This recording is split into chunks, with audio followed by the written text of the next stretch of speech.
Howdy. So this is a build guide for how to play with a Headhunter after the temp chains curse effect nerfs in 3.10. So I had a bunch of AoE cluster jewels sitting around and I wasn't really sure what to do with them, and then I watched a Fast AF video which he stacks a bunch of them. He uses Impale. I'll link the video in the description so you can check it out, but it gave me an idea for my Headhunter. I was having a hard time getting the self-curse to work because you have to invest a lot more in the tree now. So I'm not going to explain the temp chains, shackles, calms effect, like how they work together, because there's a billion videos out there on that. I'm going to show how mine works in 3.10. So in the intro, and I think or at the end of the video, I'll post like the map that I ran. It's a juiced burial chambers. So they nerfed it to 50% less curse effect. It used to be 40% reduced, which means you used to have to get like 40% increased curse effect or something small to get max temp chains buffs times. Now you have to get like 175 plus a solstice vigil. So I stacked 3 of these. I went with Dark Discourse on it because it gives you an extra 5% curse effect. Only downside is it has the hinder on there, and the hinder applies to you. So if you just run 6 of the small nodes or 6 that don't have hinder on it, you don't need to worry about this part. But if you do run the Dark Discourse for the extra curse effect, you have to get a jewel that says you cannot be hindered, because it'll slow down your movement speed a ton. And then this is the skill tree. There'll be a POB in the description. I run it with 2 inspired learnings. I've tried it a few different ways. This is the best way that I found. I go pure Fizz to Cold, so I get conversion from here, from the Watcher's Eye, and I got lucky and got a decent DPS sword with Fizz conversion on it, so I'm converting 100% of my physical damage to Cold, and then gearing, Calm's Roots, Shackles with Herald of Ice, Curse on Hit, Solstice Vigil. I have Lucidity on there because the mana cost was messing me up.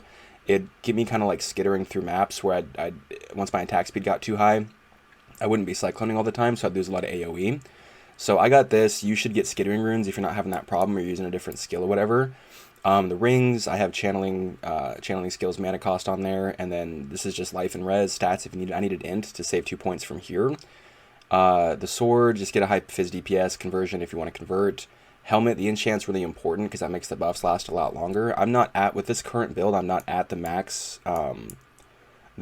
buff time for temp chains, but it still feels fine without it. I get through the maps okay if I juice them correctly. And then I'd say the other 2 most important pieces of gear are the Cinder Swallow. You get crit chance on it if you can, but the life recovery and mana recovery on kill are really important for early mapping. The way this build works is you start playing the early, like the first part of the map, and you're pretty weak, and you have to kind of stay away from everything. If you get hit once, it's hard to get more than 4k life on this, the way I'm doing it. So the extra recovery early on helps a ton, and then the Explodey mod on a chest piece, because that scales with Fizz's Extra. So I'm running a Taste of Hate and a Sin's Rebirth to scale that, because I found out Global Fizz's Extra or Global Fizz damage also scales the explosion from this, and it chains. So in the video, the map playthrough, if you see I'm off-screening a Legion with Cyclone, which is normally not possible. You have to get some kind of projectile to chain through it or something, but with this mod, it chains through the whole thing, and it pretty much wipes the entire Legion, even if I'm just on one side of it. And then the AoE is really safe. The way it plays, it's kind of different. The way it plays is you have to stay away from everything. If you notice in the early part of the map, I stay back, and then as the map progresses, you kind of steamroll through it. The AoE doesn't matter as much towards the end of the map, but in the beginning, it's nice because you can stay away. And the playstyle is use this Explodey mod to kill the small guys, the non-rare mobs, and they explode, usually killing the rare mob or getting them weak enough you can just zoom in and one-tap them. And then there's one more thing.